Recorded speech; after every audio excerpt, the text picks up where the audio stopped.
I didn't buy the Lamborghini to show off. People assume that when they see the sleek matte black Huracan parked outside my cabin on Ridgeview Hill. But the truth is simpler. After 2 tours overseas, 3 surgeries, and 1 honorable discharge that felt more like being shoved out of the only life I knew, I needed anything that made me feel alive again. Some men turned to alcohol. Others turned to silence. I turned a key, pressed a pedal, and listened to a V10 remind me I was still breathing. Ridgeview Estates was quiet, secluded, and wrapped in the kind of pine-scented peace I earned with blood and sand. The HOA here, however, was a different kind of battlefield, one run by a petty tyrant named Karen Holloway. She was the type who measured grass with a ruler, believed street parking was a crime against humanity, and treated the HOA rulebook like a holy manuscript. I had ignored her for 2 years, and she hated that. People like her can't stand what they can't control. It was a Saturday morning when everything changed. I'd just returned from a sunrise drive, windows down, engine roaring against the cold mountain air. When I turned into my driveway, Karen was already marching toward me with her tablet clutched to her chest like a shield, her blonde bob swinging aggressively, lips pursed so tight they nearly vanished. "You can't park that here," she announced, as if waiting in my own driveway was a federal offense. I killed the engine and stepped out. "Morning to you too, Karen." She ignored the greeting, tapping furiously on her tablet. Section 8C of HOA regulations strictly prohibits exotic vehicles from being stored in visible areas of the neighborhood. They cause disturbances, attract criminals, and undermine property value. "You've been warned twice." "No," I corrected calmly. "You sent 2 emails. I never agreed to the rule, and it wasn't in place when I bought this property." "Majority vote passed last month," she snapped. You Chauvet attended the meeting. "Last month I was in a VA hospital getting shrapnel removed from my shoulder. Sorry for missing your little gathering." Her eyes flickered, but only briefly. Compassion wasn't a language she spoke. "Well, regardless," she pressed, "the vehicle must be removed." Today, I opened my mouth to respond, but she raised a hand. "If you refuse, the HOA is authorized to take corrective action." I almost laughed. "Corrective action against a car I own? Karen, don't start something you can't finish." She glared at me, then stormed off down the sidewalk, heels clicking like gunshots. I shook my head and headed inside, brushing the exchange off. People like her bluff. That's all they do. Or so I thought. That evening, after calling my buddy Marcus from the old unit, I stepped outside with a cup of coffee. The sun was dipping behind the trees, throwing long shadows across the quiet street. That's when I heard engines diesel, ones rolling slow. 2 tow trucks rounded the bend, followed by Karen's golf cart with its ridiculous HOA emblem slapped on the side. I set my cup down. "No," I muttered. She wouldn't. But she did. The trucks parked in front of my driveway. Karen hopped out of her cart with the smug, overconfident gait of someone who believed authority was the same as power. "We're seizing the vehicle," she declared. "You're what?" My voice was calm, dangerously so. People who knew me in the military always said the quieter I got, the worse things were about to get. Per HOA Enforcement Protocol, Section 8C, vehicles violating community standards may be towed and impounded until fines are paid and compliance is demonstrated. "This is private property," I reminded her, "and that car is worth more than your entire house." "Move the trucks."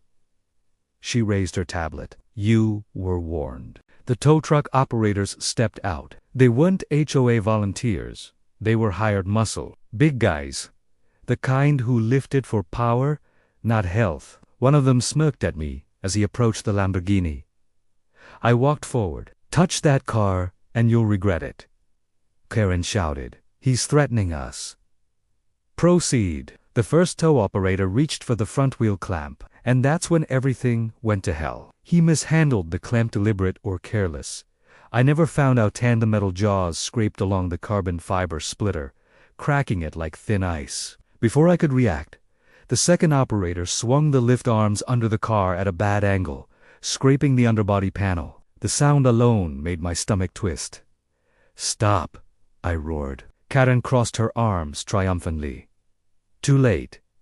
The truck revved, lifting the car. The Lamborghini shuddered, every vibration in its frame screaming like it knew what was coming. I felt something inside me snap. Memories of sand, gunfire, and broken men in faraway deserts rushed back.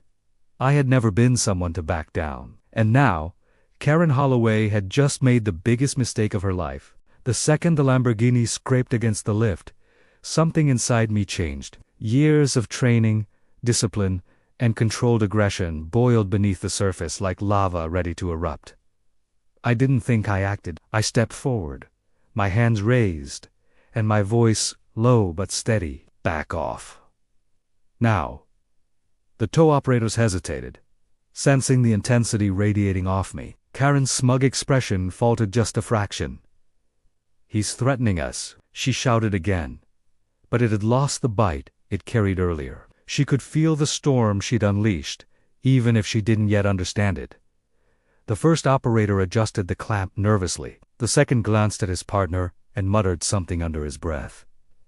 I didn't need words. My presence alone conveyed everything. I had faced worse than Karen Holloway and her HOA rules in places where lives were literally on the line. I reached the truck in one swift motion, the kind of speed that comes from muscle memory forged under fire. With a forceful motion, I knocked the first operator's arm away from the wheel clamp.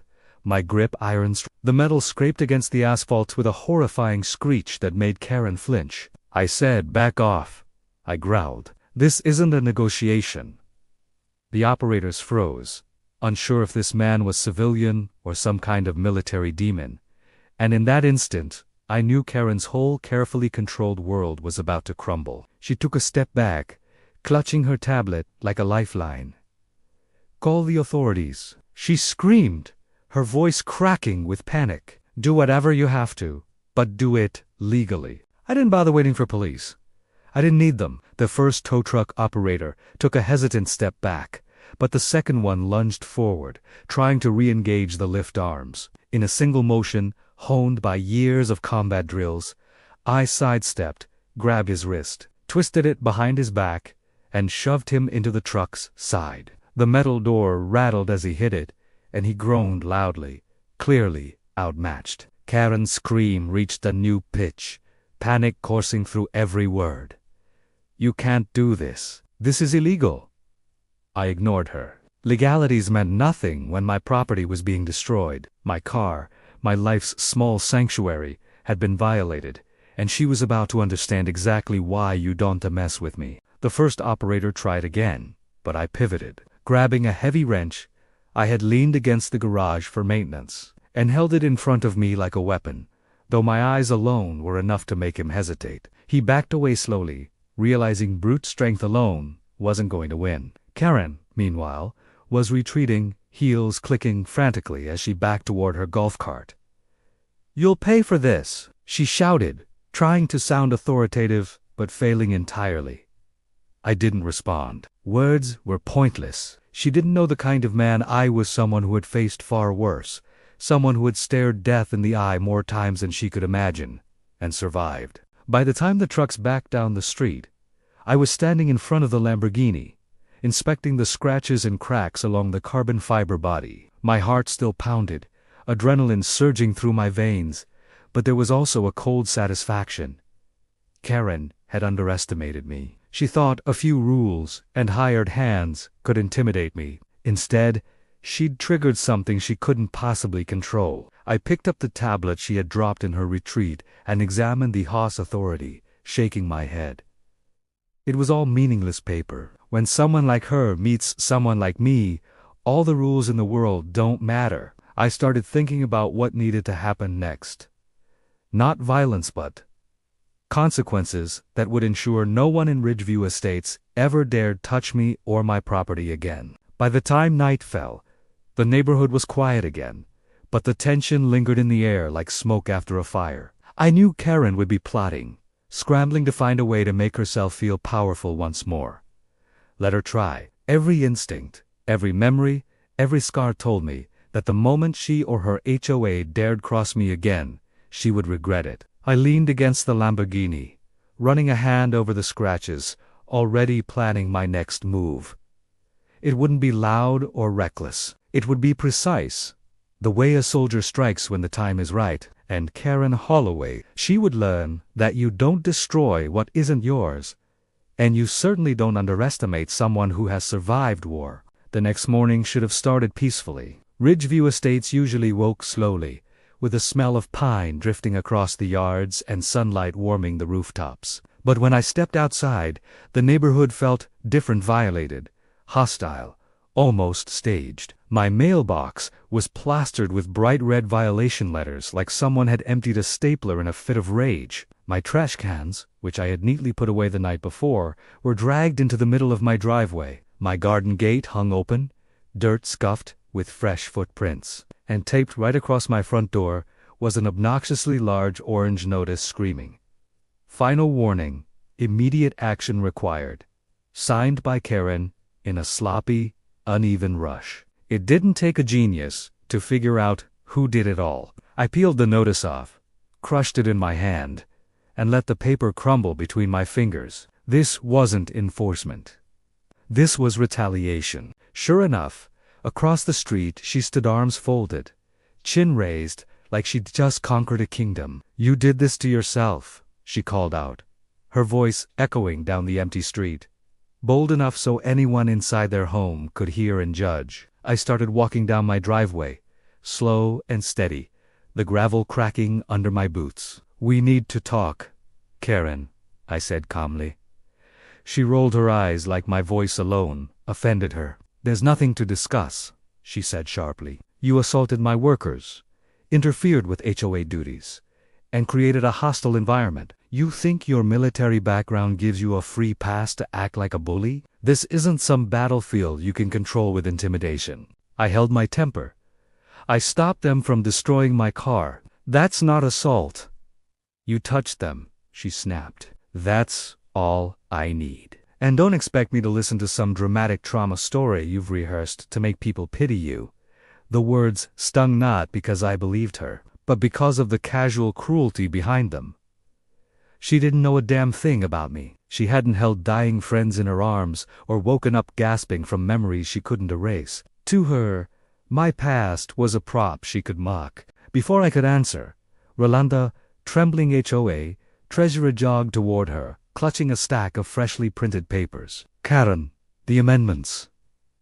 "They're ready," he said, panting. She snatched the stack, flipping through it with a wicked little smile. "Perfect," she said. Then she faced me again with all the confidence of someone who truly believed they were untouchable. "Effective today," she announced, "any military-style vehicle, loud vehicle, or modified vehicle is banned from the neighborhood. Also, any resident deemed a threat to peace may be fast-tracked for removal from the community." I stared at her, stunned at the sheer insanity. "You're joking." "Not at all," she said proudly. "This is official." Roland winced. "We can adjust the wording, if no." She cut him off. "He's going to learn he can't terrorize this community." A few neighbors peeked through blinds and cracked doors. Some looked fearful, others curious. Most just tired of Karen's dramas. She wanted an audience. She wanted power. She wanted to humiliate me publicly. But what she didn't understand was that she was picking a fight with someone who didn't break. Not after all, I'd survived. "Karen," I said quietly, "you're pushing this too far." "And you," she answered, "are done. You'll be removed from this neighborhood one way or another." She spun around and marched to her golf cart, Roland scrambling behind her, nearly tripping over his own feet in the process. When they disappeared around the corner, I stood alone in the driveway, surrounded by her childish sabotage trash cans out of place. Signs plastered everywhere, papers littering the ground, but underneath all that irritation, a cold clarity slid into place. Karen thought she'd finally cornered me. She believed she had the power to control me, break me, force me out. She had no idea how wrong she was.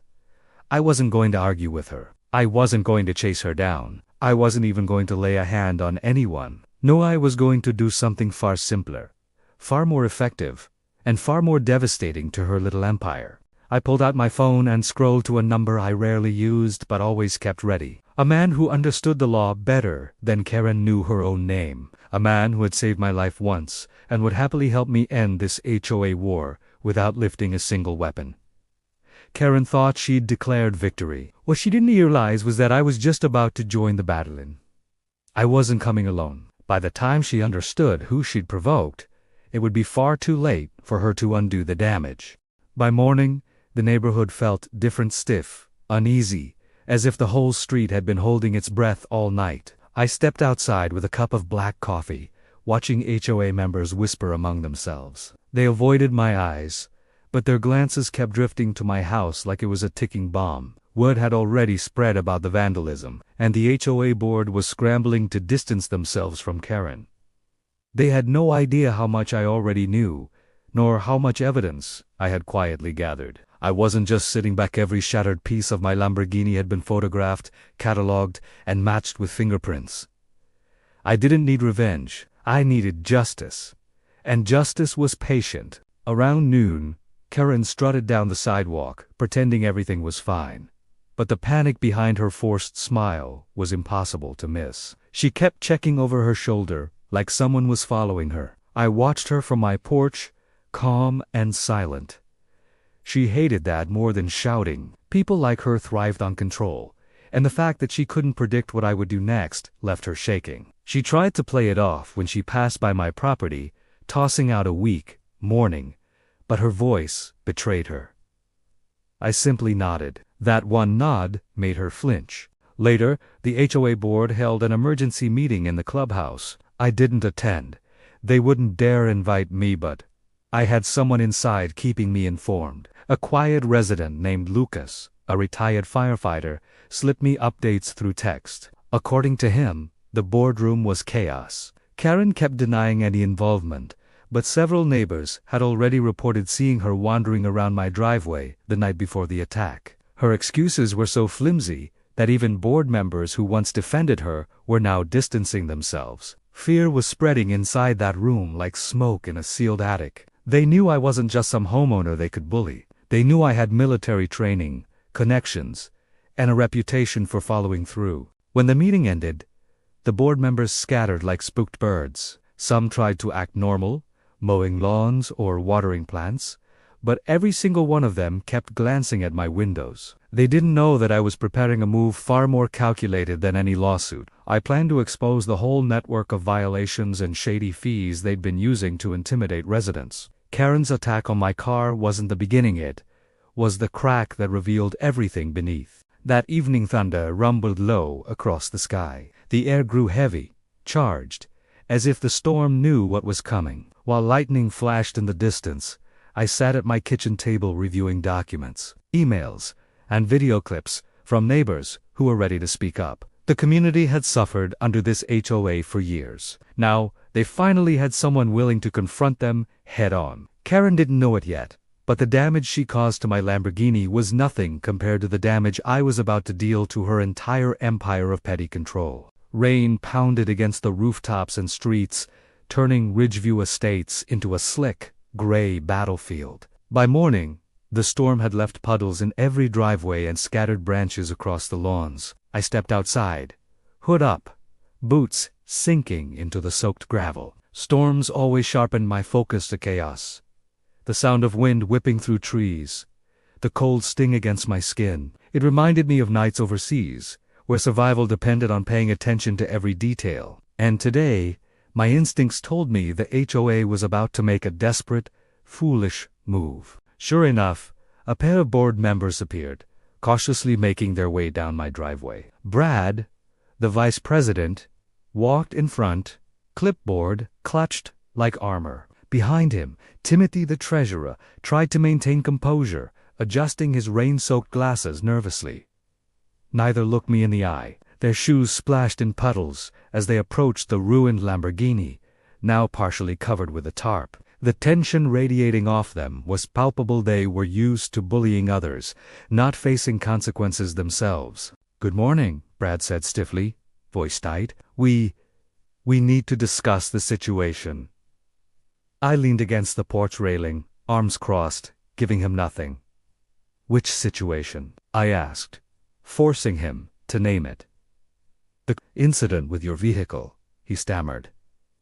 Karen maintains she wasn't involved. We want you to know the HOA does not condone vandalism. His words rang hollow, almost comical. For years, they had backed Karen's every petty rule and intimidation tactic.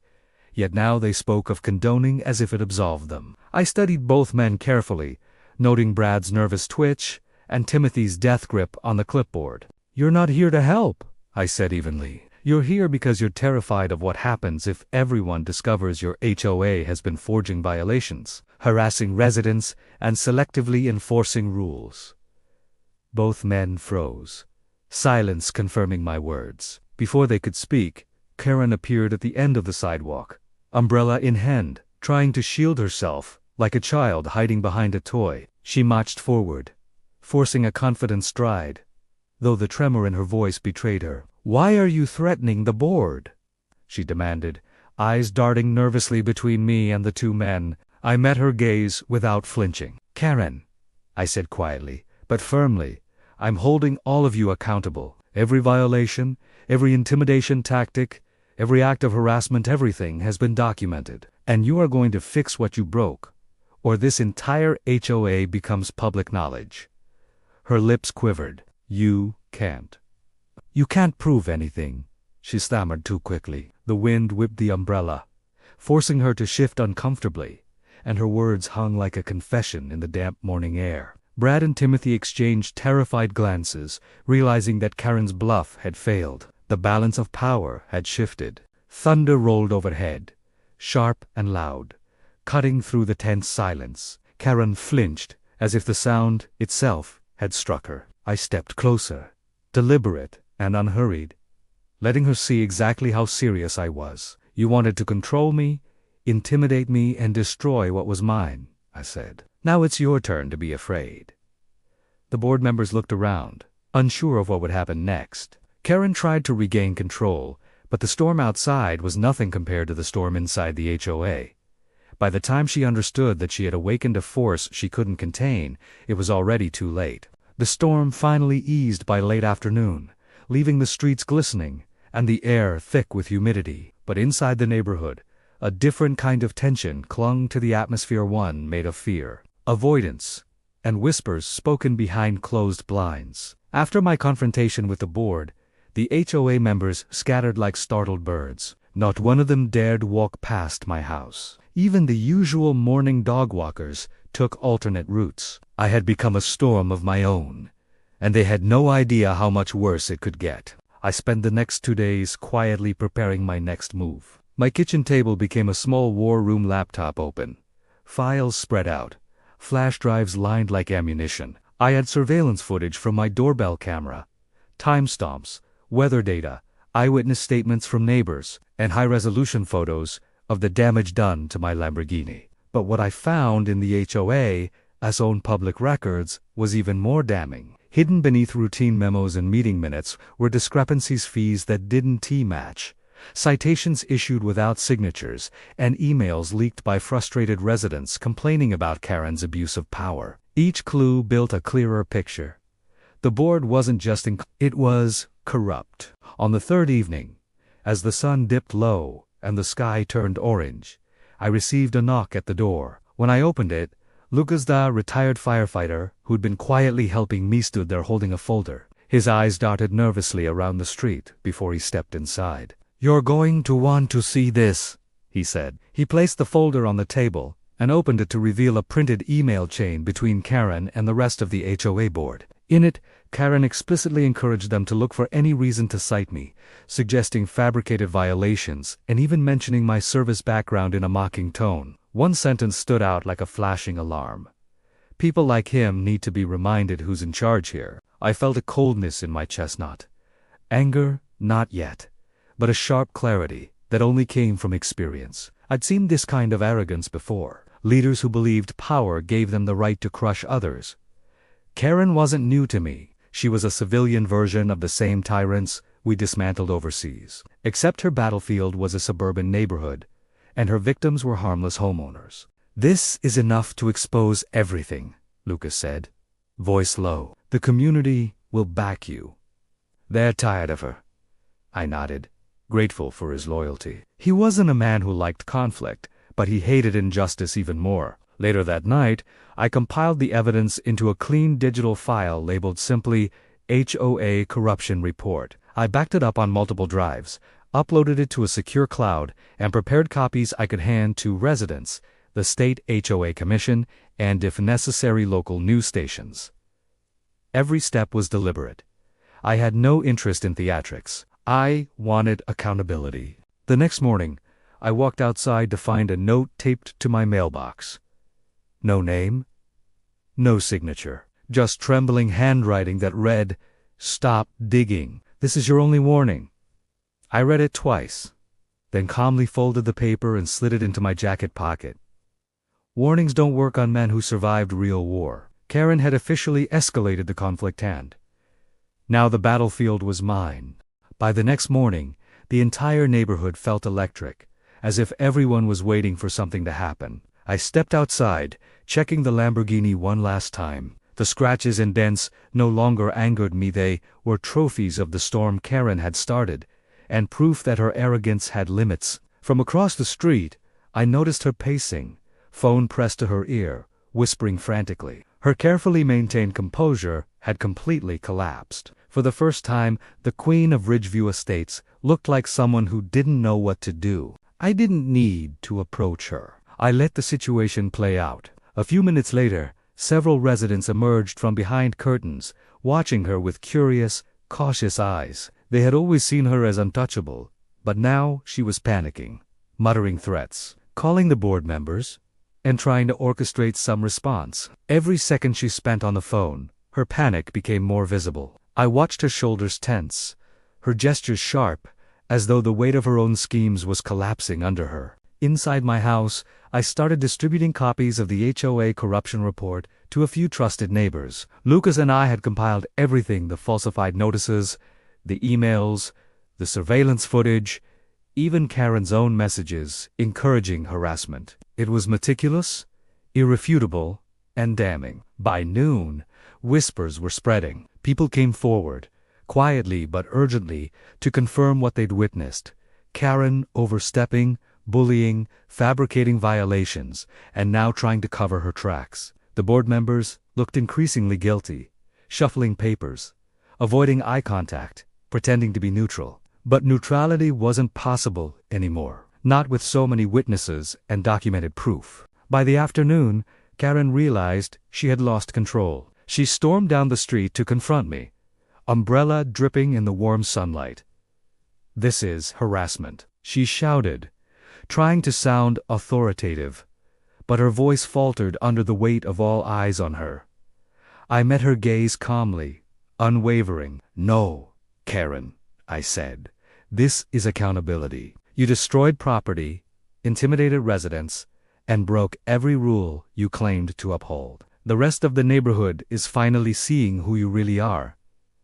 Her face flushed red, the veins on her neck visible as she opened her mouth to retort, but found no words that could withstand the evidence now circulating. By late evening, Karen had retreated indoors, likely plotting some desperate counterattack. But the damage was done. The board, the residents, even casual neighbors, all of them had seen her crumble. I stood by the Lamborghini, feeling the cold metal under my hands and the satisfaction of measured justice rising in my chest. She had started a war she could not win, and I had played it patiently, precisely, waiting for the right moment to reveal her true nature. The neighborhood had shifted. The battlefield had moved from the streets to the hearts and minds of every resident. And in that quiet victory, I knew one thing with absolute certainty.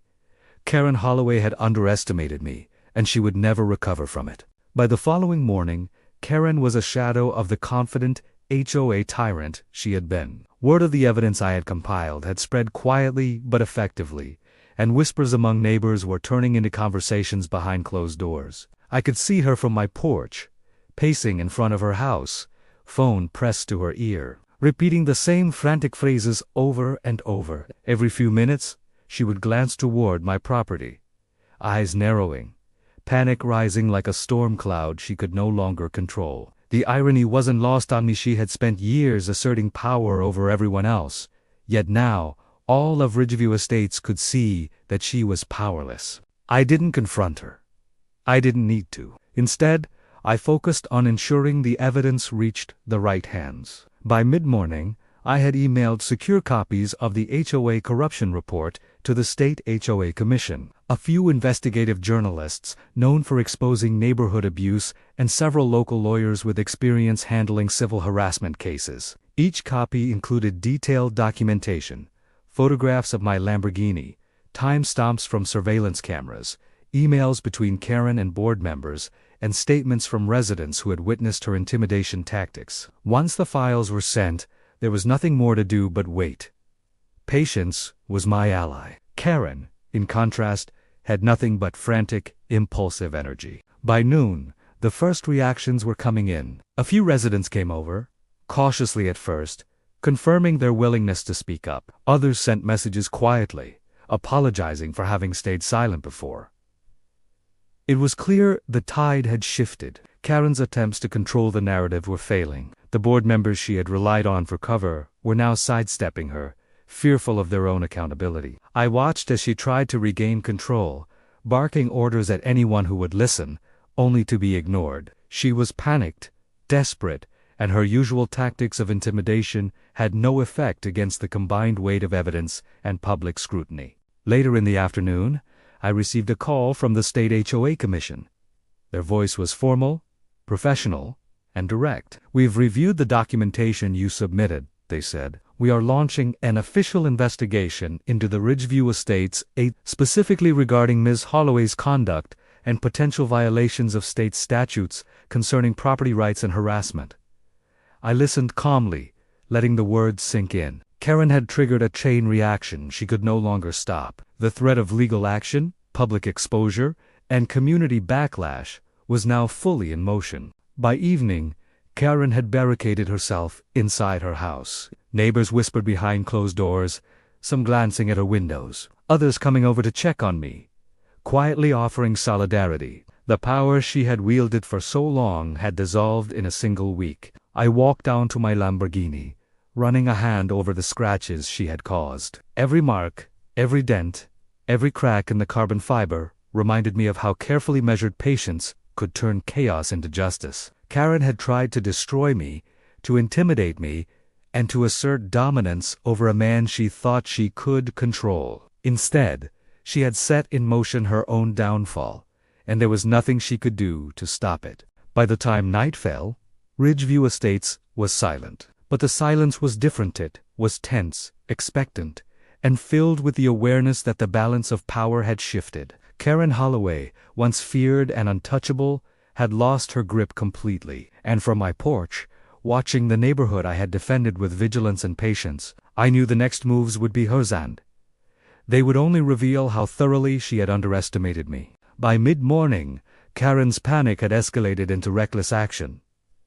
She no longer walked the streets cautiously. Instead, she stormed from house to house, knocking on doors, waving papers, and shouting about violations and illegal activity in my yard. Her usual air of superiority had vanished completely, replaced by frantic energy that only drew more attention to her. Neighbors peeked through windows, some shaking their heads, others quietly recording her outbursts on their phones. Her desperation had made her absurdly transparent. No longer was she the untouchable queen of Ridgeview.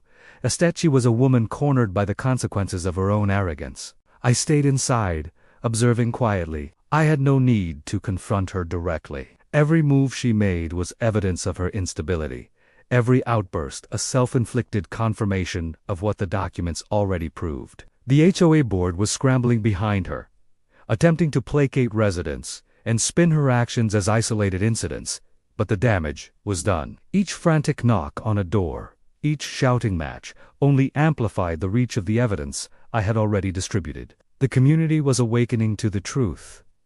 Karen Holloway was no longer in control, and the power she had wielded for years was collapsing around her. By late afternoon, the first official responses arrived. State HOA investigators had begun contacting board members individually, requesting statements, emails, and records. Some neighbors called me to share what they had seen and to provide additional evidence of Karen's misconduct. Every interaction painted a clearer picture of systematic intimidation and abuse of authority. Karen, oblivious to the growing storm around her, continued her chaotic campaign, which now looked less like enforcement and more like a panicked attempt to reclaim authority she had already lost. That evening, I finally stepped outside, walking slowly down my driveway as Karen's shouting echoed faintly from across the street. I stopped near the Lamborghini, letting the calm contrast her chaos. Some neighbors watched silently, others came forward cautiously to speak with me, offering gratitude for exposing the truth. Each person I spoke with quietly reinforced the same sentiment. Karen had overstepped, and it was finally time someone held her accountable. She caught sight of me and froze, momentarily halting her frantic actions. The realization in her eyes was unmistakable. The man she had tried to intimidate was still standing, calm, composed, and fully prepared for the consequences she had set in motion. By nightfall, Karen's frantic efforts had begun to backfire spectacularly. Word of her harassment had reached even the HOA board members who had previously defended her, and whispers of official action spread among residents. For the first time in years, she was isolated, exposed, and powerless to reverse the tide. I returned to the porch, looking over the neighborhood bathed in the soft glow of streetlights, knowing that the next few days would seal her downfall entirely. Karen had gambled recklessly, and in doing so, she had unleashed consequences she could no longer escape. The battle was far from over, but the outcome had already begun to reveal itself. It was not in her favor. By the next morning, Karen's panic had reached a new level. The state HOA Commission had begun its formal investigation, and notices were being delivered directly to her door. Her once pristine wardrobe of authority blazers, pearls, perfectly polished shoes now seemed ridiculous as she rushed from one neighbor's house to the next, trying to argue, intimidate, or plead her way out of the consequences she had brought upon herself. But it was too late. Every step she took, every word she shouted, was being recorded, documented, and cross-referenced with the evidence I had compiled. Her network of fear and control was collapsing around her, and there was no one left to prop her up. I watched from my porch as a small group of neighbors gathered to speak with the commission's representative. Their statements corroborated everything in my files: falsified citations, harassment, intimidation, and abuse of HOA authority. The board members, who had once enabled Karen, could no longer feign ignorance. The entire structure of Ridgeview Estates' leadership was being scrutinized, and the cracks in their facade were glaringly obvious. Karen's attempts to assert dominance were failing because the rules she had always claimed to enforce were now turning against her. By mid-afternoon, the first legal notices arrived. Karen opened them with trembling hands, scanning each letter for errors, hoping desperately for a loophole. There was none. The state HOA Commission had not only opened a formal investigation into her actions, but they were also reviewing every violation and fine she had issued over the past 3 years. Any improper enforcement, any intimidation tactic would be held against her, and the board members who had followed her lead were now potential witnesses against her. For the first time in her life, Karen was completely exposed, powerless, and accountable. Meanwhile, residents began approaching me, thanking me quietly, sharing stories of long-suppressed frustration with Karen's reign. Their gratitude wasn't just for me, it was for the courage to finally stand up and show that her authority had limits. I explained calmly that all I had done was document what was already happening and give the community a voice. The impact was immediate. More neighbors came forward, more statements were submitted, and Karen's influence continued to shrink. By evening, Karen was barricaded inside her home, visibly exhausted and frantic, muttering about legal battles, ruined reputations, and imagined conspiracies. From my porch I could see her shaking with the realization that she had underestimated me and that her entire scheme to intimidate, control, and destroy had backfired completely. The Lamborghini scratches, once a symbol of her audacity, now seemed almost trivial. What mattered was the complete collapse of her authority and the satisfaction of seeing justice finally unfold. Karen Holloway had played a dangerous game and lost spectacularly, and Ridgeview Estates would never forget the reckoning that had come for her. By the following morning, Karen's panic had turned into reckless desperation. She moved through the neighborhood like a storm cloud, banging on doors, waving her clipboard, and shouting about supposed violations and illegal activity in my yard. Her usual confidence had completely disappeared, replaced by a frantic energy that drew more attention than ever. Neighbors peeked through blinds, some recording her antics on their phones, while others whispered quietly among themselves. Her attempts to reclaim control were only exposing her instability. The more she struggled, the more visible her failures became. I observed her from a distance, letting her actions speak for themselves. Every frantic shout, every threatening gesture, was evidence of her misconduct. The HOA board, once her shield, no longer protected her. Members avoided her gaze, sidestepping her in the street and muttering excuses. Karen was alone now, completely isolated, and every move she made confirmed the narrative I had already begun documenting. Her fear had become a spectacle, and the neighborhood had started to turn decisively against her. By mid-afternoon, formal notices from the state HOA commission were being delivered to Karen's door. She opened them with trembling hands, scanning each letter in disbelief. The investigation was real, and the documents left no room for denial. Her abusive tactics, her harassment of residents, and her falsified citations were all under official scrutiny. Board members who had once followed her orders were being called to provide statements, and the commission made it clear that any obstruction or dishonesty could result in legal consequences for them as well. Karen's control had evaporated entirely. Meanwhile, residents quietly approached me, offering their support and recounting past grievances with Karen. Each story was another piece of evidence, another confirmation of the pattern of abuse that had gone unchecked for years. I listened, took notes, and ensured that every account would reach the commission.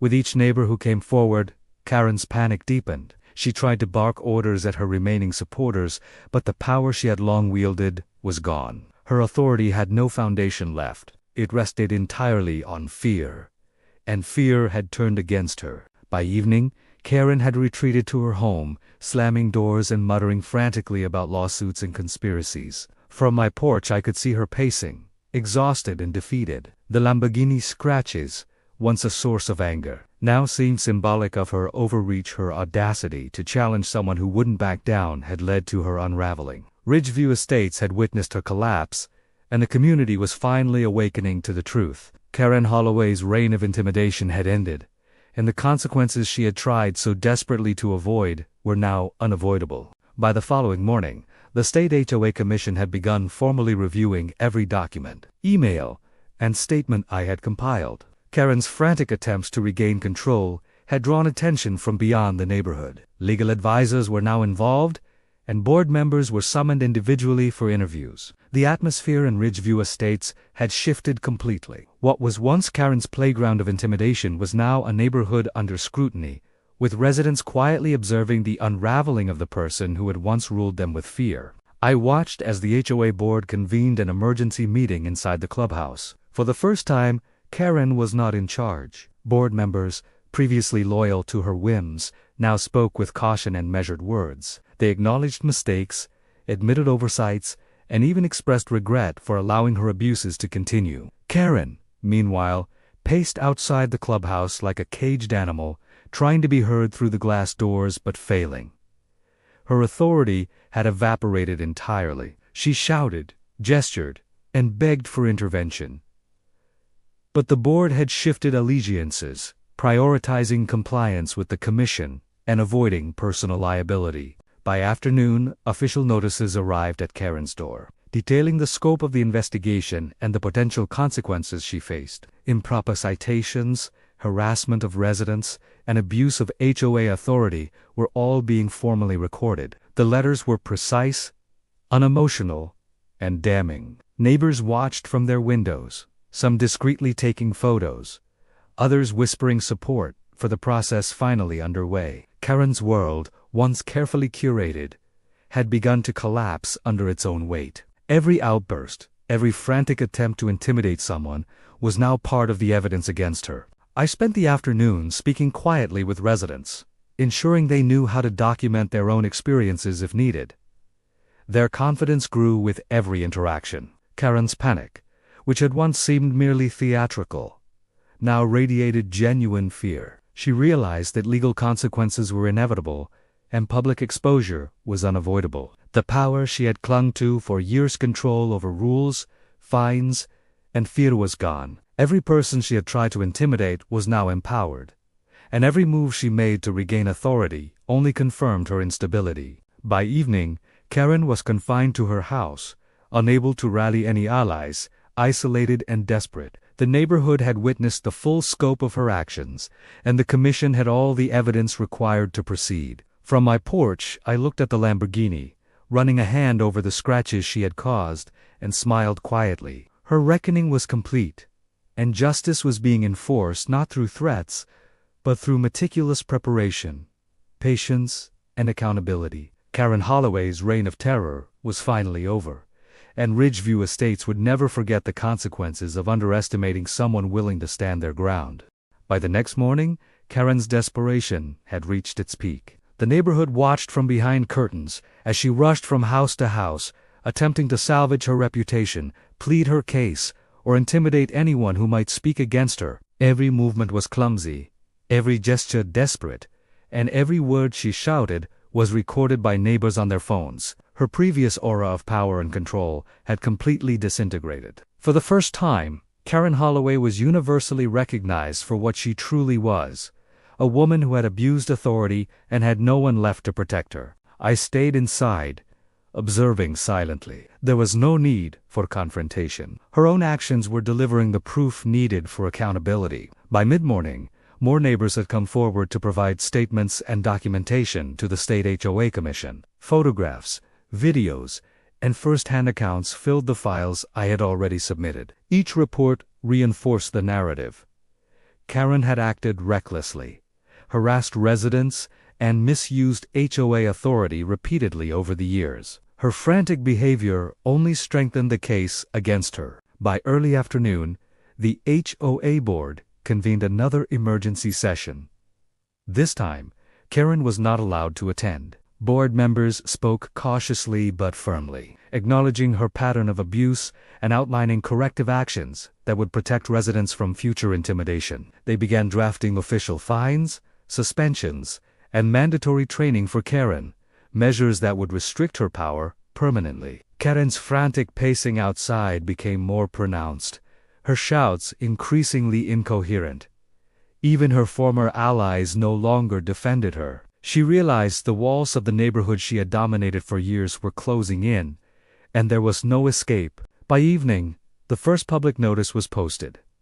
Karen Holloway had been suspended from her position in the HOA pending formal review, with multiple citations and complaints filed against her for harassment and abuse of power. Neighbors whispered and nodded among themselves, many quietly celebrating. Karen, meanwhile, was trapped inside her home, clutching her papers and muttering about unfair treatment. Her influence had been stripped entirely, and her reputation lay in ruins. From my porch, I looked over the neighborhood, the Lamborghini's surface reflecting the fading sunlight, and felt a quiet satisfaction. Patience, planning, and evidence had won the day. Karen had tried to destroy me, to intimidate the residents, and to maintain control through fear. Instead, she had faced the consequences of her own arrogance and miscalculations. Ridgeview Estates had been freed from her tyranny, and the lesson was clear.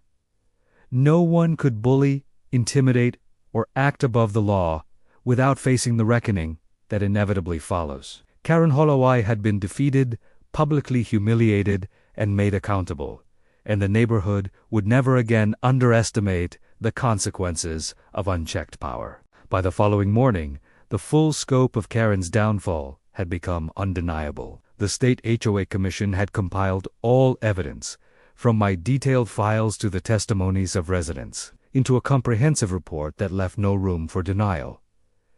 Karen's frantic attempts at damage control had failed utterly. She no longer had allies on the board, and every person who had once obeyed her now treated her with cautious distance, unwilling to risk association. The neighborhood itself had shifted. Where fear once ruled, now there was quiet confidence that justice would prevail. The legal notices arrived mid-afternoon, formally citing Karen for harassment, abuse of authority, and falsification of HOA documents. She read them repeatedly, her hands trembling, as neighbors watched from a safe distance. The letters were precise, unambiguous, and damning. Each violation was backed by timestamps, photographs, emails, and sworn statements. Karen's previous confidence had vanished entirely, replaced by the raw panic of someone confronting consequences too severe to ignore. Her attempts to argue or manipulate the situation were futile. Every move she made was already documented and submitted as evidence. By evening, the neighborhood had begun to see the full effect of accountability. Board members, previously cowed by Karen, were now cooperating fully with the commission, providing statements and documentation. Residents who had long felt intimidated were openly speaking about her abuses, sharing their experiences and lending credibility to the official investigation. Karen's isolation grew with every passing hour. Her control over the HOA was gone, her authority permanently stripped, and her reputation irreparably damaged. I stood on my porch, looking at the Lamborghini's scratches, once symbols of her audacity, now reminders of patience and precision. Karen's downfall was complete, not through physical confrontation, but through meticulous preparation, strategic action, and the simple truth of her own misconduct. The State Commission would ensure she faced the consequences of her actions, both legally and socially, and the neighborhood could finally breathe without fear. Karen Holloway, once a figure of intimidation, had been reduced to a cautionary example of arrogance undone by accountability. By nightfall, the street was quiet. The storm that had begun with her reckless actions had fully passed. Ridgeview Estates, resilient and observant, had endured, and from my porch, I allowed myself a quiet sense of closure.